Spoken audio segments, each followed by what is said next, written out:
Je veux parler aux élus de Dieu. Les élus de Dieu ont une certaine façon de prier, de rencontre avec Dieu et que l'ennemi combat beaucoup. Que ce soit des heures de prière normales, c'est-à-dire que se réveiller la nuit, prier. En tout cas, les rencontres avec Dieu.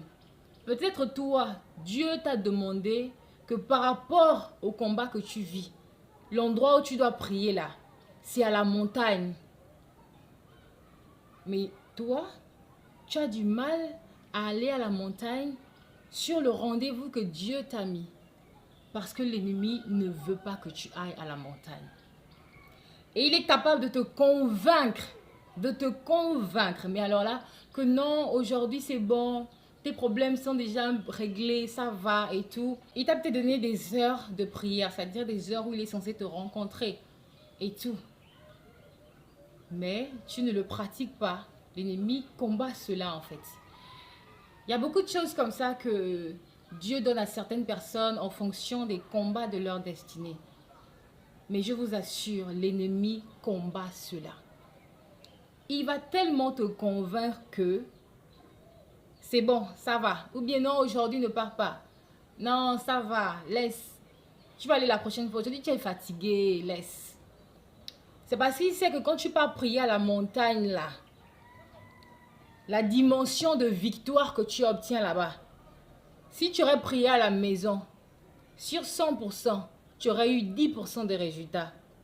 Alors que lorsque tu pars prier à la montagne là, le nombre de résultats que tu as là-bas sont peut-être de 99% ou 90%. Mais comme l'ennemi sait que lorsque tu pars prier là-bas, lorsque tu te réveilles par exemple à 3 heures pour prier, lorsque tu te réveilles par exemple à minuit ou lorsque tu pries à midi, il y a des résultats différents par rapport à ta vie. L'ennemi va combattre ces rencontres-là. Parce que moi, j'appelle ça des rendez-vous avec Dieu. Des rendez-vous. C'est là où, je peux dire, le ciel, le vortex spirituel est ouvert. C'est-à-dire que Dieu t'attend en fait. C'est un rendez-vous. Si tu n'as pas un rendez-vous avec Dieu, cherche véritablement à avoir un rendez-vous.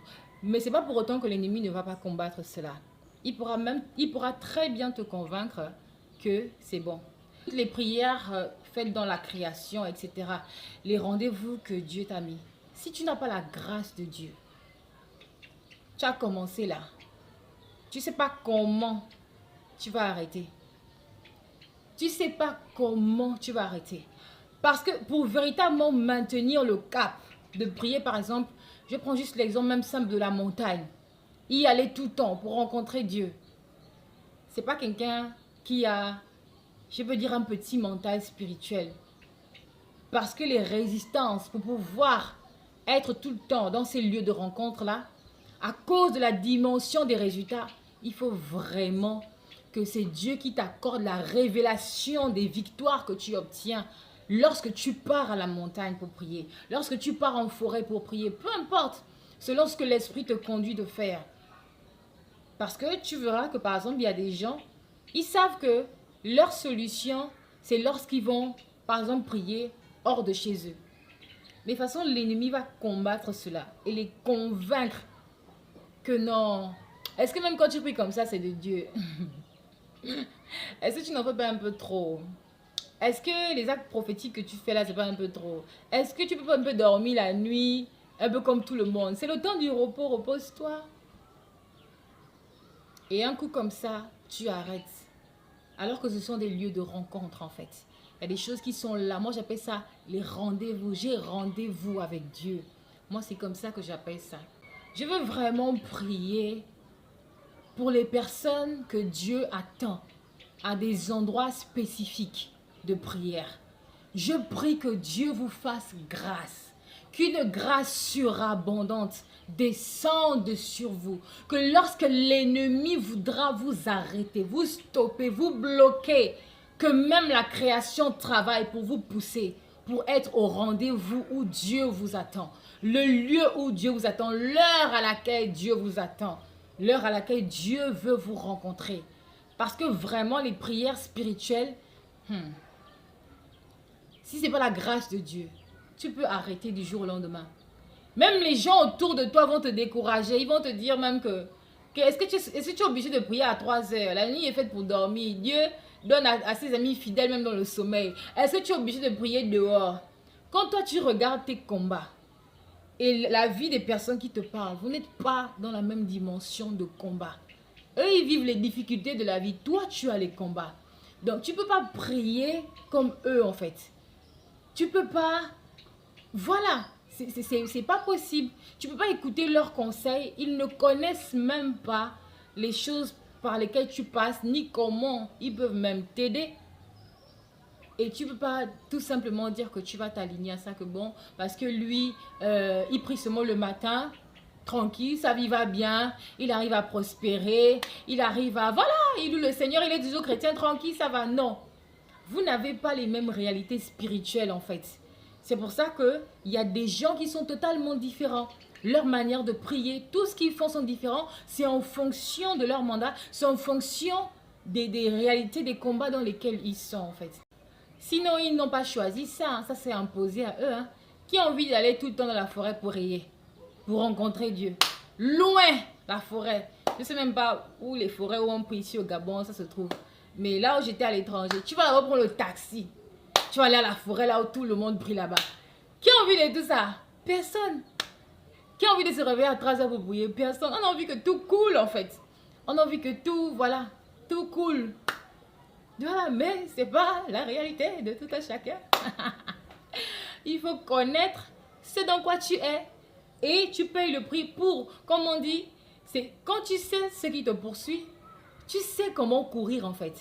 Tu vas pas écouter l'autre qui va te dire non, mais toi tu pars tout le temps dans la forêt. Est-ce que c'est vraiment par révélation que tu fais ça? Est-ce que machin? Vous n'avez pas les mêmes réalités. Même si la personne a aussi des sérieux combats, tu sais que c'est un élu là. Mais peut-être lui n'a pas encore eu la grâce d'avoir la révélation de comment véritablement s'en sortir. Toi, tu as certainement eu de l'avance. Avance dans ta connaissance. Si tu peux, tu donnes cette connaissance aussi à d'autres personnes. S'ils ne te suivent pas, toi, continue.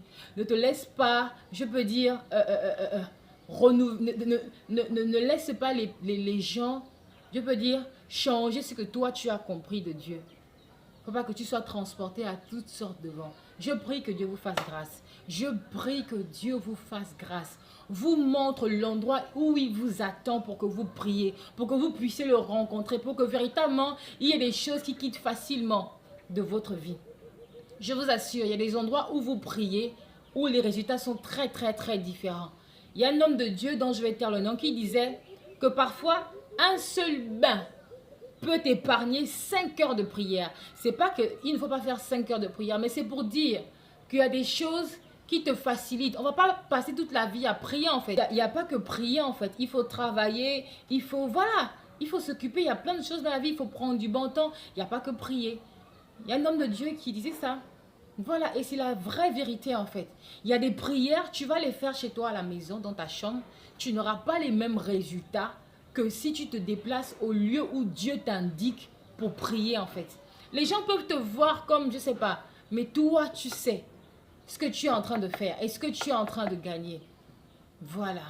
Lorsque vous priez, je vous conseille dans vos prières de prier pour votre pays, votre quartier, votre famille et vous-même.